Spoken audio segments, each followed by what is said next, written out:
Hi, I'm Rebecca. I'm a licensed psychotherapist and trauma expert, and today I'm going to be making a video about complex PTSD and how it relates to emotional flashbacks. And the reason I'm making this video, particularly around the time that I'm filming this, is it's coming up to Christmas and New Year. And for many of you who are at home watching this, who have maybe been through some very traumatic experiences with your family relationships, whether it be with your biological family or people that you're very close to, maybe while you're growing up, if you have been through a prolonged traumatic experience, so much so that you have either been diagnosed with CPTSD or you've read the symptoms and been Googling at home yourself and you feel like you resonate with a lot of the experiences that other survivors share who have also been diagnosed with CPTSD, I think this video will be particularly helpful for you, especially given the time of year that it is, that many of us who have had very traumatic experiences with our family members, Christmas, New Year, the holidays is not always a happy time. It can be a time that's filled with very mixed emotions, since the holidays are usually communicated and advertised online as being a very familial holiday. Complex PTSD is just a more severe form of post-traumatic stress disorder, but it has 5 very troublesome features that accompany it. Emotional flashbacks is one, which I'm talking about today. Toxic shame, self-abandonment, very vicious inner critic, and this can also be accompanied with social anxiety as well. So first, there's a silver lining about CPTSD, and the good news is that it's a set of learned responses. Now, I say that not to diminish how awful it can feel, but I'm merely making the distinction that complex PTSD is not genetic in nature. It is caused by your environment that you have been in. Many of you will understand what I mean by that.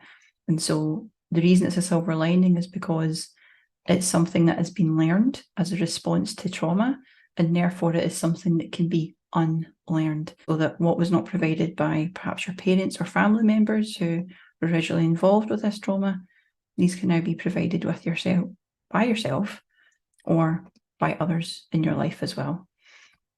But I have to emphasize, particularly around this time of year, that some of you who are survivors of CPTSD families, you may have been so thoroughly betrayed by loved ones that for a long time you may not feel like you're ready to trust another human being to engage in relational healing work through therapy. And if that's the case, if that's you, if you're not interested, you don't feel like you're ready, you're maybe too scared or hesitant, that's absolutely fine. Everyone is ready at their own time and pace. You don't need to rush yourself if that's not something that you want. There's loads of amazing tools online, YouTube, other websites that can give you therapeutic tools or understanding to help you guide your way in the meantime. And also things like pets and plants, whatever nourishes you in your environment, can also help a lot as well. So please don't be ashamed if you're not ready for engaging in therapeutic help. You can reach out when you're ready to do that. So we're going to talk a bit about emotional flashbacks, and for a lot of you this might be somewhat intense around this time of year. So emotional flashbacks are perhaps the most noticeable element or characteristic of CPTSD. Survivors of traumatizing abandonment are often extremely susceptible to very painful emotional flashbacks, which, unlike PTSD, they often don't have a visual component. That's what separates flashbacks from emotional flashbacks, is some of them will be visual. That's more a typical flashback.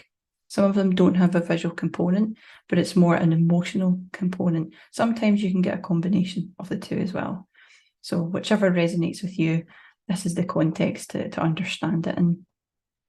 So an emotional flashback, what it usually is, it's a sudden and often prolonged kind of regression to an overwhelming feelings to do with original trauma with family members or caregivers.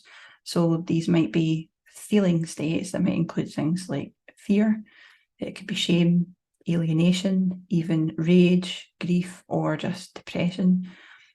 When these happen, it triggers our fight flight instincts, and so often we can feel very overwhelmed. We may feel these emotions and not know what to do with them, feel like they're much bigger than us in size, and can often lead us to sort of isolate ourselves or feel very small or ashamed when we're experiencing these things. So because it's accompanied with an activation of our fight-flight response, that's our sympathetic nervous system, it can often be accompanied by fear to some degree. And if fear is a dominant emotion in your flashback, it might make you feel very anxious, very panicky, or maybe even very suicidal.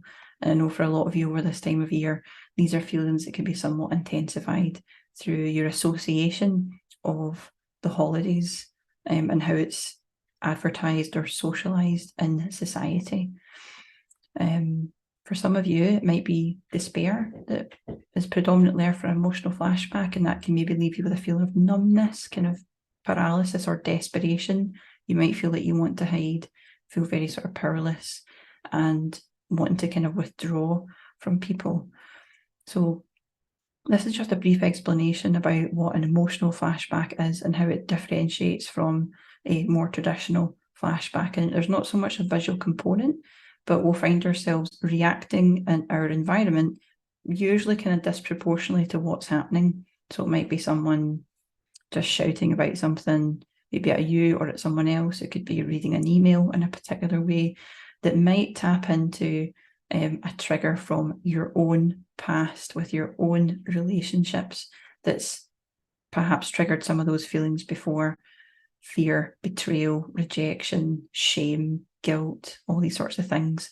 And we can feel like emotionally we are being sucked back into that experience, and we're no longer kind of present in our environment, but we're feeling an overwhelm of emotion and not sure how to deal with it. We lean on whatever coping mechanism we're familiar with. That may or may not be helpful, but this is just to give a structure and an understanding that if you identify with having Cptsd or have been researching about it, and you've been maybe wondering about a type of experience you've been having and not sure what words to use, if this experience resonates with you, perhaps what you've been experiencing is an emotional flashback.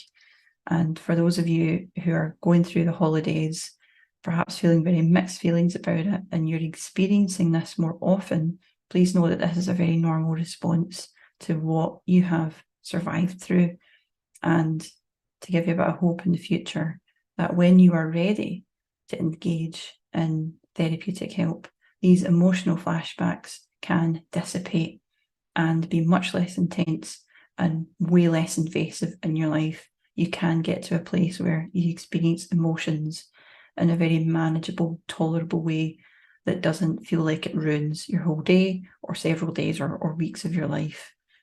I know how intrusive and how demoralising that can feel when a lot of you experience this.